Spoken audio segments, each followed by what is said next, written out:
दुनिया कह देती है जरा माँ बाप तुम अपनी जिम्मेदारी समझो। माँ बाप यहाँ पे कम से कम सैकड़ों लोग हैं। ओ माँ बाप अपनी जिम्मेदारी समझो। तुम्हारी जिम्मेदारी क्या है? मैं तुम्हें अपना चेहरा दिखाना चाहता हूँ, तुमको तुम्हारा चेहरा दिखाना चाहता हूँ। जरा सुनो, आज यहाँ पे कम से कम नाजिम साहब 50 माँ बाप ऐसे हैं जिनकी जवान बेटियों पे मोबाइल है, जिनकी जवान बेटियों पे मोबाइल है। मैं इसी माँ बाप से पूछना चाहता हूँ, ओ प्यारे जरा तू इतना बता दे, तेरी जवान बेटी पे मोबाइल है, मुझे इतना बता दे इस बेटी को मोबाइल क्यों दिया है? इसे मोबाइल की क्या जरूरत है? क्या इस बेटी के ट्रक चल रहे हैं? क्या इस बेटी की बसें चल रही है? क्या इस बेटी की फैक्ट्री चल रही है? क्या इस बेटी का कारखाना चल रहा है? क्या इस बेटी की ट्रेनें चल रही है? क्या इस बेटी का हवाई जहाज चल रहे हैं? क्या इस बेटी का कौन सा ऐसा कारोबार चल रहा है जो मोबाइल के बगैर ठप हो जाएगा, पूरा खानदान भूखा मर जाएगा? मुझे इतना बता दे। कम से कम 3 रोटी खाता है, 1.5 की अकल रख। ओ माँ बाप, मैं तुझसे पूछना चाहता हूँ, तेरी बेटी जीने की आड़ में आज किससे बात कर रही है? तू पागल तो नहीं है? तुझे मालूम है आज तेरी बेटी मुस्कुरा मुस्कुरा करके जो SMS लिख रही है, आज मोबाइलों पे चैटिंग हो रही है। मैं तुमसे पूछना चाहता हूँ, कौन सा इसका रिश्तेदार ऐसा है जो बेटी को, जवान बेटी को मोबाइल दे दिया है और याद बात कर रही है? और इन नौजवानों से कहूंगा, ये 15-15 साल के बच्चे हैं, 10-10 साल के बच्चे हैं, 16-16 साल के बच्चे हैं जो 10 रुपए कमाने के लायक नहीं है, 10,000 का मोबाइल रखे फिर रहा है। मैं पूछना चाहता हूँ, इन्हें मोबाइल की क्या जरूरत है? क्या इन्हें स्कूल नहीं भेजा जा सकता था? क्या इन्हें मदरसे नहीं भेजा जा सकता था? ये आज जो आवारागर्दी में लगे हुए हैं, आज जो ये देख रहे हैं, दादा से चलाना नहीं आता मोबाइल मगर बेटे से चलाना आता है। वो बेटियों पे मोबाइल देने वालों, जरा कान खोल के सुनो, आज कितने लड़के ऐसे हैं, कितनी मुसलमान लड़की ऐसी है जो गैर मुस्लिम लड़कों से बातें कर रही है, कितनी गैर मुस्लिम लड़की ऐसी है जो मुसलमान लड़कों से बातें कर रही है और नाम ले दिया इसका प्यार। मैं पूछना चाहता हूँ, ओ मुसलमान, तुम तो 3 रोटी खाते हो, आज हमारी बेटी के सर से दुपट्टा उतर चुका है, आज हमारी बेटी का गला दिखने लगा है, आज हमारी बेटी की बाहें दिखने लगी है, आज हमारी बेटी के चलने का ढंग, वो बंबई की कंजरिए जो फिल्में बना रही है उनके चलने का ढंग आ गया है। आज हमारी बेटी खा रही है लेकिन ढंग फिल्मों का है। आज हमारी बेटी पहन रही है लेकिन ढंग फिल्मों का है। आज हमारी बेटी ओढ़ रही है लेकिन ढंग फिल्मों का है। आज हमारी बेटी घर में चल रही है। बताओ, मुझे बताओ, फिल्मों का ढंग है कि नहीं है? वो मुसलमान, मैं तुझसे पूछना चाहता हूँ, जरा यहाँ पर आने वाले सुन ले, नबी की हदीस लेता जा, आका की हदीस लेता जा। बहुत दावा करता है कि मैं नबी का गुलाम हूँ, खाली नारे लगाने से काम नहीं चलता है। मैं इतना कहूंगा कि तुझे नारा लगाना है तो अपने कैरेक्टर से नारा लगा, अपने आमाल से नारा लगा, अपने किरदार से नारा लगा। जरा नबी की हदीस सुन। नबी फरमाते हैं, क़ाल क़ाल रसूलुल्लाह सल्लल्लाहु तआला अलैहि वसल्लम, सलासा ला यदखुलूनल जन्नह अल आक़िल लिवालिदै वद्दयूस वरजुलतुन निसा। ओ माँ बाप सुनो, आज तुम्हारी बेटी अगर किसी की यह शादी हो तो तुम्हारी बेटी के सर पे 50 अगर बेटियां हो तो किसी के सर पे दुपट्टा नहीं मिलता है। ओ बाप, तू कैसा बाप है? अपनी बेटी को तू नंगा देख रहा है। तेरी बेटी वो बड़े बड़े बड़े बड़े पैचे वाले, वो गरारे शरारे आज क्या नहीं पहन रही है जैसे नाचने वाली औरतें पहनती थी। मैं पूछना चाहता हूँ इस बाप से, तेरे सामने तेरी बेटी का दुपट्टा कैसे उतरा? तेरे सामने तेरी बेटी कैसे गिजरा रही है? तेरे सामने तेरी बेटी आज दांत फाड़ के कैसी खड़ी है? अरे बेहयाई का ये आलम है। अगर बाप खड़ा तो सेल्फी ले रही है, अगर यहाँ पे भाई खड़ा है तो उसके सामने सेल्फी ले रही है। ओ माँ बाप सुनो, जरा नबी की हदीस सुनते चले जाओ। जलसे में आने वालों, मुबारकबाद देना इन कमेटी वालों को जो इन्होंने अच्छे अच्छे उलमा को, मुझ जैसे गुनाहगार को भी बुलाया और बड़े बड़े उलमा आए हैं जो पैगाम तुम्हारे घरों तक पहुंचेगा। इन्होंने ये पिंडाल अपने बेटे की शादी में नहीं, अपने भाई की शादी में नहीं, नबी की मोहब्बत का इजहार है, अल्लाह वालों की मोहब्बत का इजहार है। अगर यही कबूल हो गया तो यही जन्नत का सबब बनेगा। मगर सुनो, ओ माँ बाप सुनो, आज तुम्हारी बेटियां जो फैशनीले कपड़े पहन रही है, आज तुम्हारी बेटियां गैरों जैसा लिबास पहन रही है, आज तुम्हारी बेटियां बगैर दुपट्टे बगैर बुर्के के घूम रही है। जरा हदीस सुनो, नबी फरमाते हैं 3 लोग जन्नत में नहीं जाएंगे। नबी ने बैंड लगा दिया है, और जिसे नबी रोक दे उसे कोई माइकलाल नहीं ले जा सकता, ना कोई मौलाना भेज सकता, ना कोई पीर भेज सकता है, ना कोई भेज सकता। जिसे नबी मना कर दे, नबी फरमाते सलासा ला यदखुलूनल जन्ना अला कुल वालिदै व दयूस। नबी फरमाते हैं 3 लोग जन्नत में नहीं जाएंगे, उनमें से एक तो माँ बाप का नाफरमान है, दूसरा कौन है? दूसरा दयूस है। नबी फरमाते हैं दयूस जन्नत में नहीं जाएंगे। जरा दयूस सुनो, दयूस कौन है? दयूस वो माँ बाप है जिसकी बेटियां आवारा घूम रही हो। दयूस वो माँ बाप है जिसकी बेटियां फैशनीले कपड़े पहन रही हो। दयूस वो माँ बाप है जिसकी बेटियां बगैर दुपट्टे के घूम रही हो। दयूस वो माँ बाप है जिसकी बेटियां गैर लड़कों से मोबाइल कर रही हो, मोबाइल पे बातें कर रही हो, रात के 12-12 बजे तक मोबाइलों पे चैटिंग चल रही है। उस बाप को पता है मेरी बेटी छत पे खड़े होके किससे बात कर रही है, जिसकी बेटी आवारा घूम रही हो, वो दयूस है, दयूस है, दयूस है। और नबी फरमाते हैं दयूस जन्नत में नहीं जा सकता, नहीं जा सकता, नहीं जा सकता। प्यारो यहां से ये पैगाम लेके जाओ, अल्लाह का फरमान सुनो। अल्लाह फरमाता है या अय्युहल्लज़ीना आमनू कू अनफुसकुम व अहलीकुम नारा। ए ईमान वालों, अपने आप को और अपने घर वालों को जहन्नम की आग से बचाओ। नारे तकबीर, नारे रिसालत, मजहबे इस्लाम, महफिले सरकारे गौसुल आजम अल्लामा सैयद मुकीमुर रहमान साहब किबला।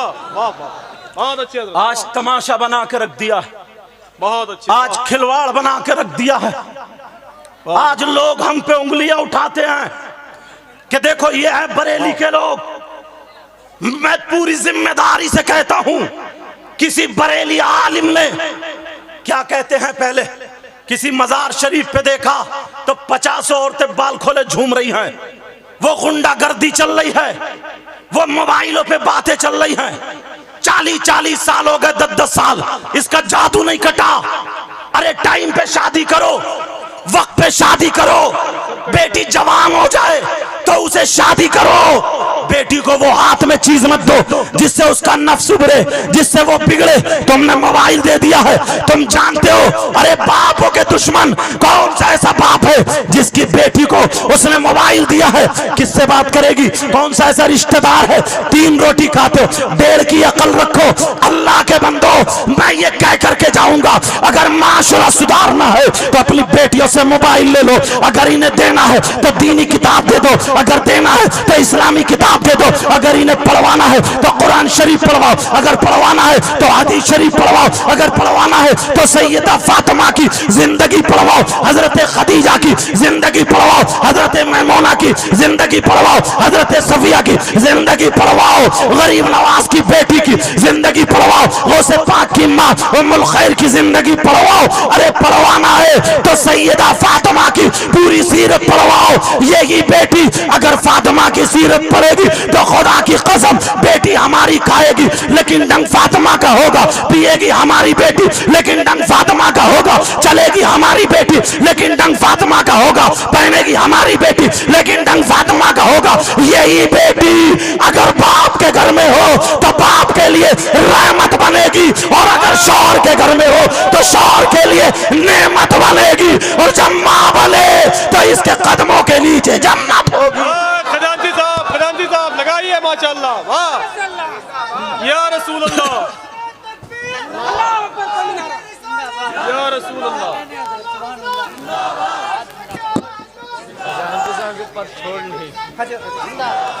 माशाअल्लाह माशाअल्लाह या रसूल अल्लाह। बस बस, अल्लाह आपको जज़ाए खैर अता फरमाए। सुनो प्यारो, मुझे यार तुमसे तकलीफ नहीं है, मगर क्या करूं। आज माहौल देखा तुमने, माशरा देखा तुमने। हजरत कितने लोग ऐसे हैं, नाजिम साहब कितने लोग, ये नाजिम साहब बहुत पाए के शायर है, बहुत चल रही है ये नाची जो बाद में बताई थी, जले या मरे, खूब चल, बच्चे बच्चे पढ़ रहे हैं, जल जाओ या मर जाओ। हाँ लेकिन सुनो, पहले अपने गिरेबान में झांक के देखो, हम हैं कितने पानी में। तवज्जो रखो, तवज्जो। बच्चों, मैंने कहा था अपने माँ बाप की बदनामी होने नहीं देना। बोले इंशाअल्लाह, बोलोगे नहीं तुम। अब सुनो, अल्लाह, आज लोग हम पे उंगलियां उठाते, आज लोग तरह तरह की बातें करते, लोग क्लिप बना बना के भेज रहे हैं। अगर मजार शरीफ पे कोई औरत सर पटक रही है और सजदा सर उस पर रखे हुए, तो देखो इन बरेलियों में सजदा हो रहा, मजार पे पूजा जा रहा, कब्र पुज्जे हैं ये। माज़अल्लाह, आज हमें ये कहा जा रहा, जबकि उन बेहूदों को हम जवाब दे सकते हैं। सजदे का उन्हें पता ही नहीं। सजदे में 7 चीजों का टिकना जरूरी है, और यहां एक भी नहीं टिक रही है। मगर सुनो, ये नौबत आई कहां तक? ये नौबत क्यों आई? पहले तो औरतें मियाओं के पास जाती थी, और अब तो मियाँ ही इनके ऊपर आ रहा। कितने गांव ऐसे हैं, कई जगह हमने ये सुना है कि फलाने की औरत पे मियाँ आ रहे हैं, फलाने की औरत पे सवारी आ रही है, फलाने की औरत पे वो मियाँ आ रहे हैं, वो मियाँ आ रहे हैं। अगर ये मसला जो मैं बता रहा हूं अगर गलत साबित कर दो, तो मुंह मांगा इनाम नाजिम साहब के जरिए मुझे बुलवा लेना, मेरी गर्दन मार देना, पूरी दुनिया के मौलवियों से टकरा लो। इसलिए जो बात कहूंगा जिम्मेदारी से बोल के जाऊंगा, जो बात कहूंगा पूरी जिम्मेदारी से बोल के जाऊंगा। ऐसे ही नहीं, पूरे हिंदुस्तान में ये मेरे आला हजरत का सदका है, ये इन बुजुर्गों की दुआएं जो बोलता हूं। सुनो प्यारे, सुनो प्यारे, सुनो। मसला ये है, मसला ये है। क्या मसला है? ये पूछो। किससे पूछोगे? किसी मुफ्ती से मत पूछो। हो सकता है ये कह दे मैं तुम्हारी बात नहीं मानता, हो सकता कोई ये कह दे इनकी बात नहीं मानता। फिर किससे पूछोगे? मजहब इस्लाम से पूछोगे। क्या पूछो? मसला ये है, ये पूछो ऐ इस्लाम तू बता, क्या कोई दुनिया में ऐसी औरत है जिसपे कोई अल्लाह वाले की सवारी आ सकती है? या कोई आदमी ऐसा है दुनिया में, कोई भी आदमी ऐसा है जिसपे अल्लाह वाले की सवारी आ सकती है? या कोई औरत ऐसी है? सुनो, अगर तुम्हारे गांव में किसी पे कोई मियाँ आता हो तो आज बता देना, या तो वही मियाँ नहीं या फिर यही मियाँ नहीं। समझ में आ रही है बात? सुनो, मसला ये आता है, क्या कोई दुनिया में कोई भी औरत ऐसी है जिसपे कोई मियाँ आ सकता है, या किसी अल्लाह वाले की सवारी आ सकती है, या कोई मियाँ की सवारी आ सकती है? कोई आदमी या औरत ऐसा है? तो सुनो, मजहब इस्लाम ये कहता है पूरी दुनिया के मौलवियों से टकरा लेना, अगर गलत साबित हो जाए तो मुझे बुला के गर्दन मार देना, वरना नबी की शरीयत जो तुम्हें पैगाम है वो दे के जा रहा हूं। अपने ईमान को संभाल के रखना, अपने अकीदे को संभाल के रखना, अपने दीन को संभाल के रखना। इस्लाम से पूछो, इस्लाम तू बता, क्या दुनिया में कोई आदमी ऐसा है, क्या कोई औरत ऐसी है जिसपे किसी अल्लाह वाले की सवारी आ सकती है, या कोई मियाँ आ सकता है? तो इस्लाम ये कहता है किसी औरत पर, किसी आदमी पर, इस्लाम ये कहता है किसी आदमी, किसी औरत पर कोई अल्लाह वाले की सवारी नहीं आ सकती, कोई अल्लाह वाला नहीं आ सकता। अगर वो कहती है या कहता है तो वो झूठा है, झूठा है, झूठा है। हमारा मजहब इस्लाम सच्चा है, सच्चा है, सच्चा है। हमारा दीन सच्चा, हमारा मजहब सच्चा, हमारा कुरान सच्चा, हमारी शरीयत सच्ची, हमारा नबी सच्चा, हमारा इस्लाम सच्चा, और इस्लाम को मानने वाला मुसलमान सच्चा। वाह वाह वाह वाह वाह, भारत के मियाँ, वाह वाह वाह, अरे जवाब नहीं मियाँ, वाह वाह।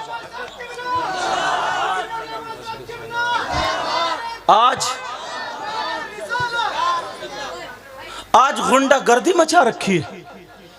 यह है बरेली का मसलक। समझ में आ रही है?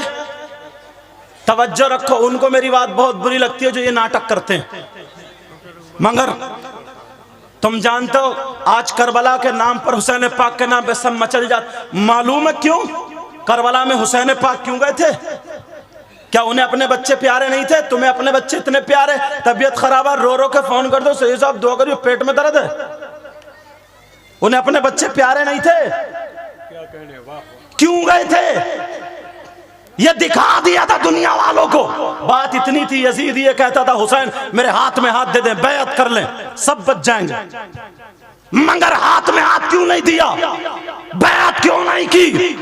यजीद फासिक था, फाजिर था, शराबी था, जानी था, गुनहगार था, मुजरिम था। हुसैन ने अपने आप को नहीं देखा, शरीयत मुस्तफा को देखा।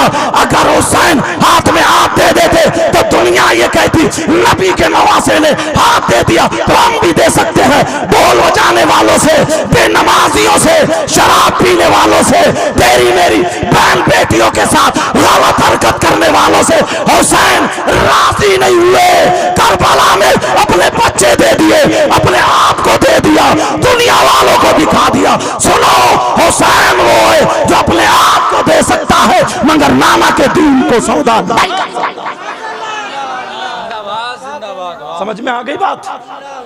बहुत अच्छे, वाह। यही आज है। कितने लोग हैं आज ऐसे, तुम इतने सीधे हो, इतने भोले हो कि मत पूछो। तुम्हें तो मिल गया बस, तुम कह दो साहब हमने नहीं देखा कि कैसा मियाँ, कैसा पीर, कैसा क्या। हमने तो ये देखा बहुत पहुंचा हुआ। क्या पहुंचा हुआ कि मिठाई मंगा दी थी इसने? क्या पहुंचा हुआ भगोने में बिरयानी आ गई?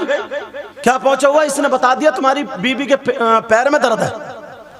इसने बता दिया तुम्हारे घर में कहां कहां पैसे रखे। अब नमाजें नहीं पढ़ता, हम नहीं जानते क्या करता। ये पहुंचा हुआ। सुनो, अगर पहुंचे हुए की बात कर रहे हो तुम, इसको करामत कहते हो तो सुनो। तुमने कभी डुगडुगी बजा करके खेल तमाशे करने वाले वो इतनी बड़ी हड्डी गुड्डी लेकर के, सांप और न्यूले लेकर के चौराहे पे पहले आते थे, नहीं आते थे? बोलो, सांप और न्यूला लड़ाने वाले आते थे। उनके पास जादू होता था, सिफली होता था, नजरबंदी होती थी, हाथ की सफाई होती थी। कभी उन्होंने इतनी बड़ी पिटारी ली और अस्कर लकड़ी घुमाई और रुपया डाला तो अंदर से क्या निकला? कबूतर। कभी मिठाई मंगा दी, कभी मुंह से कागज निकाल रहा, और सर्कस में तो गर्दन काट के लाश उड़ा रहा। तो तुम उसके मुरीद क्यों नहीं हुए? वो पैसे एक के दो बना रहा है। बोलो, तुमने देखा नहीं देखा आंखों से? बहुत लोगों ने देखा होगा। हमारे बचपन में ये होता था, अब तो देखने नहीं मिल रहा। वो ऐसे घुमाता था, छू मंत्र पैसे गायब, इसके पैसे उनकी जेब में, उनके पैसे इनकी। कितनी मर्तबा देखा। उसके मुरीद क्यों नहीं हुए? वो हड्डी गुड्डी से पैसे बनाता जा रहा, पैसे, फिर भीख मांगता था। तुम्हें मालूम है ये सिफलीगर है, तुम जानते थे। ये जादूगर है, तुम जानते थे। ये हाथ की सफाई वाला है, तुम जानते थे। ये शोबतेबाज है, तुम जानते थे। ये नजरबंदी वाला, तुम जानते थे। ये धोखा दे रहा, ये कोई वली नहीं है, ये अपना करिश्मा दिखा के भीख मांग रहा। तो सुनो, आज कुछ सिफलीगर आ गए हैं, आज कुछ जादूगर आ गए हैं, आज कुछ शोबतेबाज आ गए हैं। आज कुछ लोग ऐसे हैं जो ये सिफली दिखाते हैं, जादू दिखाते हैं, हाथ की सफाई दिखाते हैं। इन्होंने देखा अब क्या करे, बाल रखा लिए, कपड़े टेढ़े बेड़े पहने, 2 महीने मजार पे रह लिए, 3 महीने मजार पे रह लिए, चिल्ले का नाम दे दिया। अब तुम्हें मिठाई मंगा रहा है, ये जादू दिखा रहा है। न नमाज का है, कोई सट्टे के नंबर बता रहा, कोई किसी के नंबर बता रहा, कोई जुए के नंबर बता रहा। बोलो, है कि नहीं ऐसा? अरे सुनो, मैं तुम्हें पहचान बताता हूँ। तुम ऐसे के हाथ में हाथ मत देना, फिर तुम्हें पता कैसे चलेगा कौन असली है कौन नकली है। मैं तुम्हें पहचान बताता हूँ, मैं तुम्हें बता दूं। पहचान सुनना चाहते हो? पहचान है शरीयत मुस्तफा, पहचान है इस्लाम, पहचान है कुरान, पहचान है हदीस, पहचान है शरीयत मुस्तफा। अरे सुनो, जो अगर परहेजगार होगा वो नमाजें पढ़ता होगा, जो परहेजगार होगा वो रोजे भी रखेगा, जो परहेजगार होगा वो शरीयत पे अमल करेगा। और अगर कोई नमाजें ना पढ़े, कोई परहेजगार ना हो, शरीयत पे अमल ना करे, तो मैं कह के जाता हूँ, याद रखियो, अगर वो हवा में उड़े, वो आगी पे चले, पानी पे तैरे, वली नहीं हो सकता। या तो शैतान है, या जादूगर है, या शोबतेबाज है, या तुम्हें धोखा दे रहा है। याद रखो, अगर जो वली होगा उसके खाने की अदा बोलेगी, नबी नबी उसके पीने की अदा बोलेगी, नबी नबी उसके चलने की अदा बोलेगी, नबी नबी उसके सोने की अदा बोलेगी, नबी नबी उसकी हर धड़कन बोलेगी, नबी नबी वो खाए उठे बैठे लोग कहे जब गुलाम नबी ऐसा है तो फिर इमामुल अंबिया कैसा? नारे तकबीर, नारे रिसालत, मसलके आला हजरत। और सुनो, तुम्हारी तरफ आता हूं। यहां से लेकर के यहां तक मजमा बहुत अल्हम्दुलिल्लाह, ये कमेटी वालों की मेहनतें हैं, अल्लाह बस कबूल कर ले, समझे।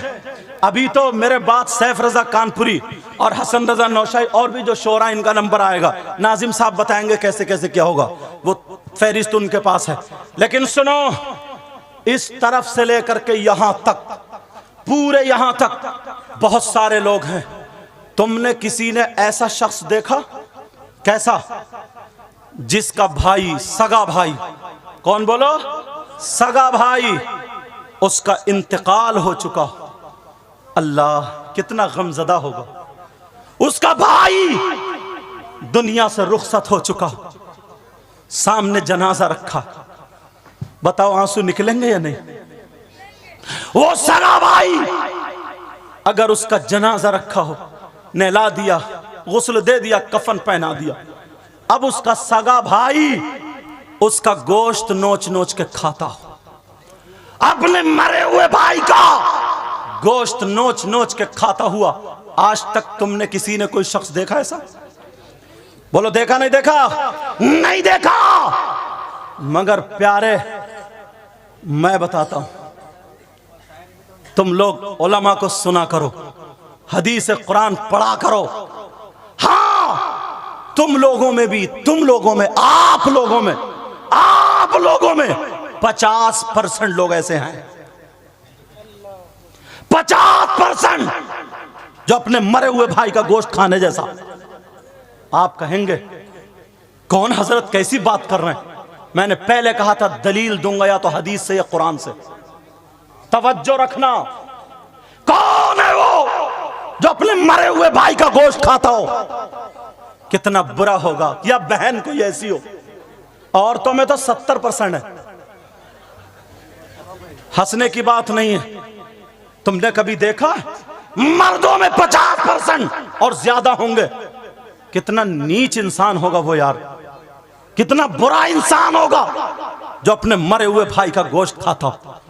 अगर इजाजत हो तो चेहरा दिखा दूं, अगर इजाजत हो तो चेहरा दिखा दूं। देखिए शायर इस्लाम शाकार तरन्नुम शाहनवाज साहब भी आ गए। सबसे बड़ा शायर वो रिजवान भाई। अच्छा, कहाँ है?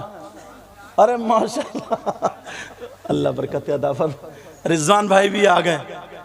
तवज्जो रखो जरा मेरी तरफ, अब इन शोरा को सुनोगे। मेरी तकरीर इख्तिताम की तरफ पहुंच रही है, मगर एक एक बात क्लियर करके जाना चाहता हूं।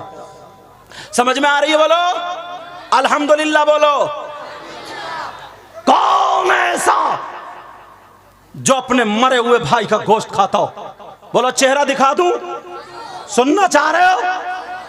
मगर तौबा करोगे? तौबा करोगे? बोलो।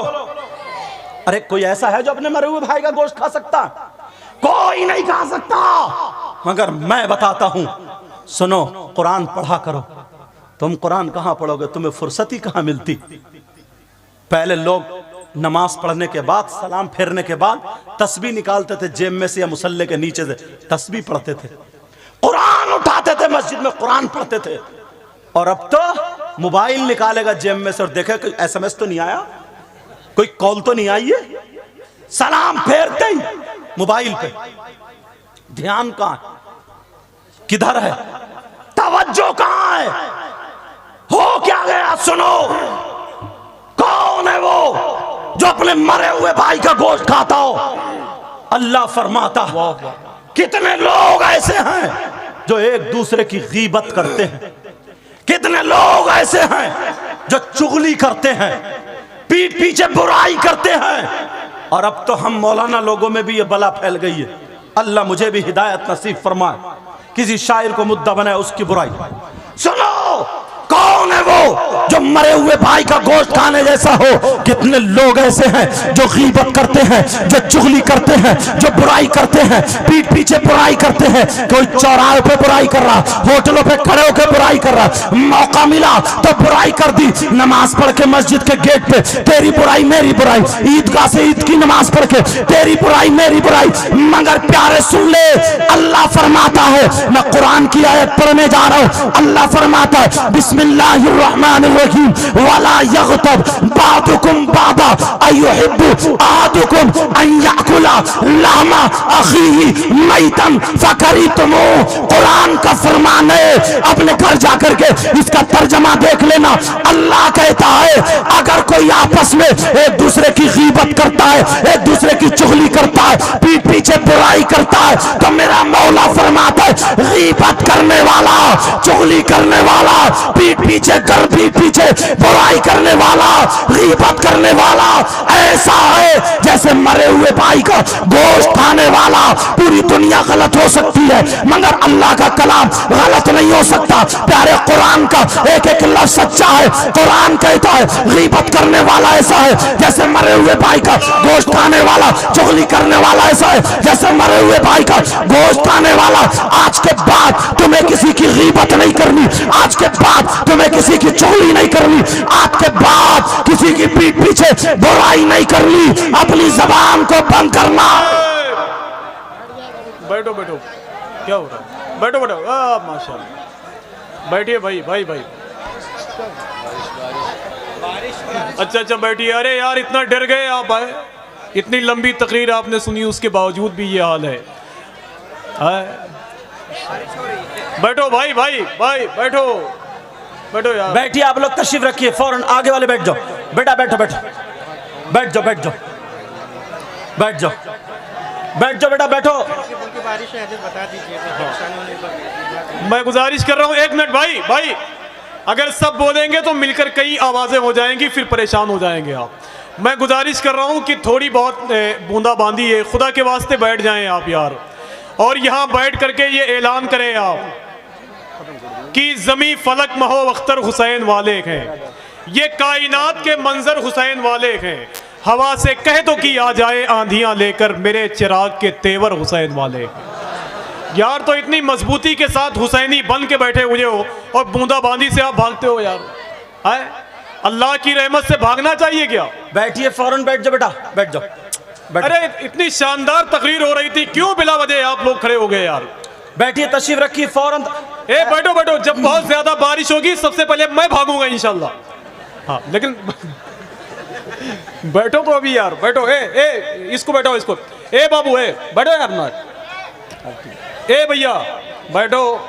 हाँ ए तुम भी बैठ जाओ, बैठ जाओ। हजरत मुफ्ती साहब एक मिनट टाइम दीजिए, एक सेकंड बस। हाँ ए चैनल वाले बैठो बैठो बैठो, वरना कहीं मैं बोल दिया तो सब बंद हो जाएगा। हाँ ये तौहीद भाई, रियाज एजेंसी, ये सारे लोग बैठे हुए हैं, बाकी लोग बैठे हुए हैं, तो सुन लीजिएगा। पहली बात आप मोबाइल बंद कीजिए, अपनी तकरीर तो सुनो भाई। इतनी अच्छी तकरीर हो रही है, उसके बावजूद भी आपका ये हाल है।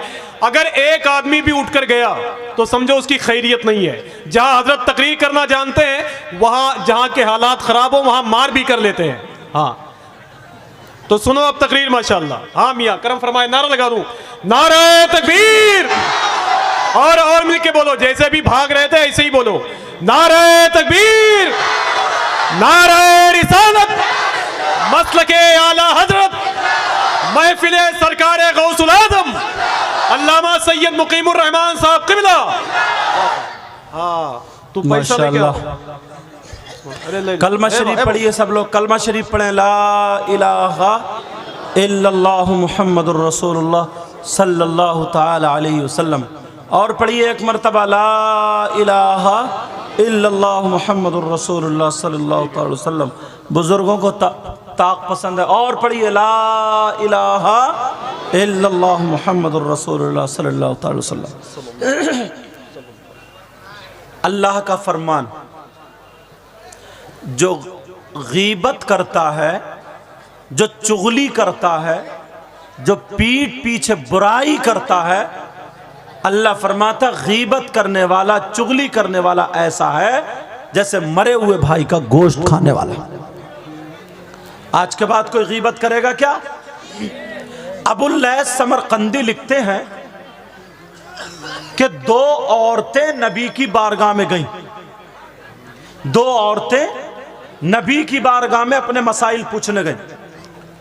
मसाइल के बाद आका इरशाद फरमाते हैं, उन दोनों औरतों से कहते हैं, क्या तुम अपने मरे हुए भाई का गोश्त खा के आई हो?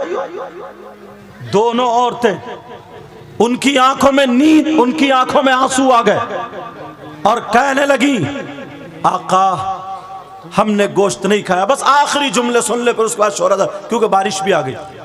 तवज्जो रखे मेरी तरफ। कहा मरे हुए भाई का गोश्त खा के आई हो? दोनों औरतें कहने लगी, आका हमने नहीं खाया। दूसरी मर्तबा फिर नबी ने फरमाया, तुम मरे हुए भाई का गोश्त खा के आई हो? आका हमने नहीं खाया। तीसरी मर्तबा फिर कहा कि तुम अपने मरे हुए भाई का गोश्त खा के आई हो? दोनों कहने लगी, आका कौन भाई है, कौन बहन ऐसी होगी जो अपने मरे हुए भाई का गोश्त खा सकती है? आका कसम है रब्बे जुल जलाल की, आका कसम है रब्बे काबा की, आज हमने मरे हुए भाई का तो अलग रहा, आज हमने हलाल गोश्त भी नहीं खाया है, आज हम गोश्त खा के नहीं आए हैं। तो नबी खड़े हो गए। खड़े होने के बाद कहा, उठो उठो, खड़ी हो और उधर जाओ। उधर जाकर के अपने हल्क में उंगली डालो। अबुल्लाह समरकंदी लिखते हैं, जिक्र अल ज़ाकिरीन में देख लेना, वो कहते हैं उन्होंने अपने हल्क में उंगली डाली और उंगली डालने के बाद जब औरतों ने कै की है, जब पलटी की है, तो अल्लाह की कसम उन औरतों के कै में गोश्त की बोटियां निकल रही थी, गोश्त के टुकड़े निकल रहे थे, गोश्त के लोथड़े निकल रहे थे। वो दोनों औरतें रोने लगी, कहने लगी, आका हमारा यकीन मानिए, कसम है रब्बे काबा की, कसम है रब्बे जुल जलाल की, आज हमने गोश्त नहीं खाया। मगर कहां से आया? नबी ने फरमाया, मुझे पता है तुमने गोश्त नहीं खाया, मगर जब तुम घर से चली थी तो दूसरे की गीबत करती हुई चली थी, जब घर से चली थी तो बुराई करती हुई चली थी, जब घर से चली थी तो पीठ पीछे बुराई करती हुई चली थी। नबी ने फरमाया, गीबत करना ऐसा है जैसे मरे हुए भाई का गोश्त खाना। उन्होंने कहा, आका हमने गीबत तो की है, आज के बाद तौबा करो। सारे लोग हाथ उठाओ और हाथ उठा करके तौबा करो। बोले, या अल्लाह आज के बाद हम गीबत नहीं करेंगे, मौला हमारे गुनाहों को माफ फरमा दे, आज के बाद तमाम गुनाहों से बचते रहेंगे, मौला हमारे गुनाहों को माफ फरमा दे। आखिरी बात, जल्दी से आखिरी बात, ये रह ना जाए, बहुत सारे लोग इसमें रहते हैं। नाजिम साहब बस एक मिनट, आखिरी बात। जी जी हुजूर। तवज्जो। हालांकि मौसम सही होता तो और बोलता, लेकिन सारे हमारे मेहमान हैं। जी जी। कोई शख्स ऐसा है, वो शख्स कितना बुरा होगा, आखिरी जुमला दिल पे लिख लेना, वो शख्स कितना बुरा होगा।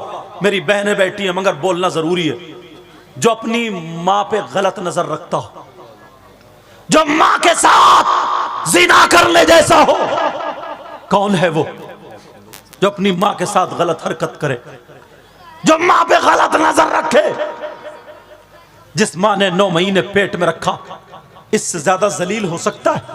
बोलो, इससे ज्यादा बुरा हो सकता है? सुनो, वो आए, तुमने नाम सुना होगा सूद और ब्याज का, नाम सुना होगा ब्याज का, सूद का। कितने लोग कारोबार करते हैं, लाखों रुपए सूद पे चला रहे हैं। 10 दे दिए, 11 लिए, पहले दे दिए फसल में, बाद में ले लिए।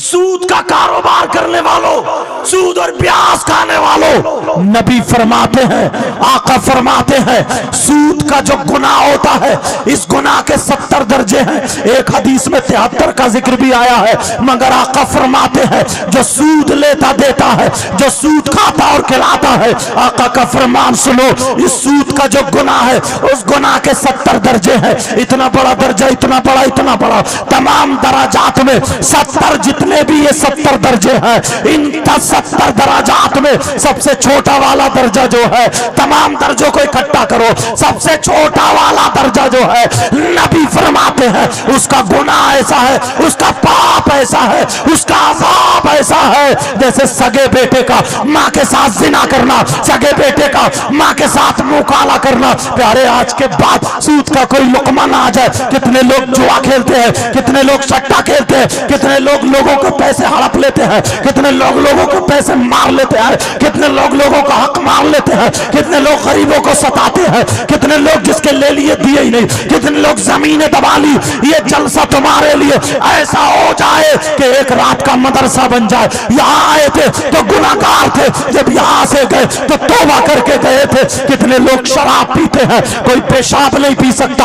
आला हजरत लिखते हैं जैसे पेशाब नापाक है वैसे ही शराब भी नापाक है, और फुक़हा भी फरमाते हैं जैसे पेशाब नापाक है वैसे ही शराब भी नापाक है। अगर एक धर्म से ज्यादा पेशाब लग जाए उसका धुलना जरूरी है, ऐसे ही शराब का धुलना भी जरूरी है। पेशाब तुम नहीं पी सकते, इसलिए मुंह से अल्लाह का नाम लेते हो, इस मुंह से रसूलुल्लाह का नाम लेते हो, इसलिए नहीं पी सकते कि ये नापाक है। तो शराब भी तो नापाक है। जिस मुंह से अल्लाह का नाम लेते हो, जिस मुंह से रसूलुल्लाह का नाम लेते हो, बोलो शराब क्यों पीते हो? आज के बाद कोई शराब नहीं पिएगा। हजरत अली फरमाते हैं अगर किसी तालाब में शराब के चंद कतरे डाल दिए जाए, वो पानी जमीन में खुशक हो जाए और उस जमीन पे घास जम आए, हजरत अली कहते हैं उस घास को मेरी बकरियां खा ले, मेरी बकरियां चर ले, मेरी बकरियां पेट भर ले। तो अली फरमाते हैं मैं अपनी बकरियों का दूध भी नहीं पीऊंगा। शराब पीने वालों हजरत अली से मोहब्बत करो और शराब को छोड़ देना। आज से तौबा करना, बियर नहीं पीना, शराब नहीं पीना, जुआ नहीं खेलना, सट्टा नहीं खेलना, किसी की बहन बेटी को मत तकना, तमाम बुरे कामों से तौबा करना। सब लोग तौबा करो, सब लोग तौबा करो। बोलो अस्तगफिरुल्लाह रब्बी मिन कुल्ली ज़ंबि व अतूबु इलैह। कलमा शरीफ पढ़िए ला इलाहा इल्लल्लाह मुहम्मदुर रसूलुल्लाह व मा अलैना इल्लल बलाग। अस्सलामु अलैकुम व रहमतुल्लाहि व बरकातुहू।